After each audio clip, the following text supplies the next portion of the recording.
দীর্ঘ এক মাস সিয়াম সাধনার পর দেশবাসী যখন প্রস্তুতি নিচ্ছে পবিত্র ঈদ উল ফিতরের, ঠিক তখনই দেশের ফুটবল পাড়া ব্যস্ত আন্তর্জাতিক টুর্নামেন্টের আয়োজন নিয়ে। চাঁদ রাতেই জাতীয় দলের ফুটবলাররা রওনা দিচ্ছেন ভিয়েতনামের বিপক্ষে প্রীতি ম্যাচ খেলতে। অন্যদিকে ঈদের দিন সকালে দেশ ছাড়ছে অনূর্ধ্ব-20 জাতীয় ফুটবল দল ও নারী ফুটবল দল। চাঁদ রাত সাধারণত আনন্দ, কেনাকাটা আর উদযাপনের সময় হলো, এবার বাংলাদেশের ফুটবলারদের জন্য তা দায়িত্ব আর প্রস্তুতির রাত হয়ে দাঁড়িয়েছে। জাতীয় দলের অধিনায়ক জামাল ভুঁইয়া সতীর্থরা রাতেই রওনা হন চীনের গুয়াংজোর উদ্দেশ্যে। এরপর সেখান থেকে ভিয়েতনাম। দেশবাসীকে ঈদের শুভেচ্ছা জানিয়ে দোয়া চাইলেন অধিনায়ক। সবাইকে ঈদ মোবারক, টিমের জন্য দোয়া করেন, আর ইনশাল্লাহ আমরা সিঙ্গাপুর সাথে 3 পয়েন্ট পাবো।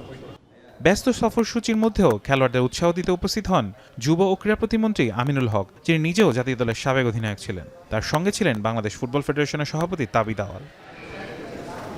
রাজধানীর গুলশানের হোটেলে অবস্থানরত সিনিয়র ও অনূর্ধ্ব-20 পুরুষ দলের খেলোয়াড়দের সঙ্গে সাক্ষাৎ করে তারা সবাইকে দেশের জন্য সেরাটা দেওয়ার আহ্বান জানান।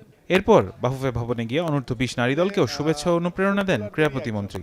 সবার আগে হচ্ছে আমার বাংলাদেশ, এবং সেই বাংলাদেশের হয়ে যখন আমি জার্সি গায়ে যখন মাঠে নামবো, আমি যাতে আমার বেস্ট পারফরমেন্সটি দিয়ে দেশের জন্য যাতে সম্মান বয়ে নিয়ে আসতে পারি, এটি হচ্ছে মূল বিষয় ছিল। আমরা কন্টিনিউয়াসলি আমাদের খেলোয়াড়দেরকে খেলাধুলার ভিতরে রাখতে চাই, আন্তর্জাতিক ম্যাচ খেলার ভিতরে আমাদের ঘরোয়া ফুটবলটা যাতে আরও বেশি সমৃদ্ধশালী হয়, সে বিষয়গুলো নিয়ে আমরা ইনশাল্লাহ স্টেপ বাই স্টেপ আমরা কাজ করব। তারা যেই টুর্নামেন্টে অংশগ্রহণ করার জন্য, যে কোয়ালিফাইং রাউন্ডে অংশগ্রহণ করার জন্য থাইল্যান্ড যাচ্ছে, সেখান থেকেও ইনশাল্লাহ আমরা ভালো কিছু অর্জন করে নিয়ে আসতে পারবো।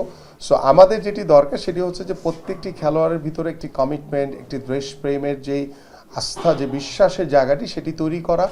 বিশেষ করে অনূর্ধ্ব-20 নারী দল প্রথমবারের মতো এএফসি টুর্নামেন্টে অংশ নিচ্ছে, যা দেশের ফুটবলের জন্য গুরুত্বপূর্ণ একটি মাইলফলক। চাঁদ রাতের এই অনুপ্রেরণামূলক মুহূর্ত খেলোয়াড়দের জন্য বাড়তি শক্তি ও আত্মবিশ্বাস যোগাবে বলেই বিশ্বাস সবার। একটু করে আজকে এশিয়ান কাপের পর্যন্ত। ফারহান ইহসান, এখন, ঢাকা।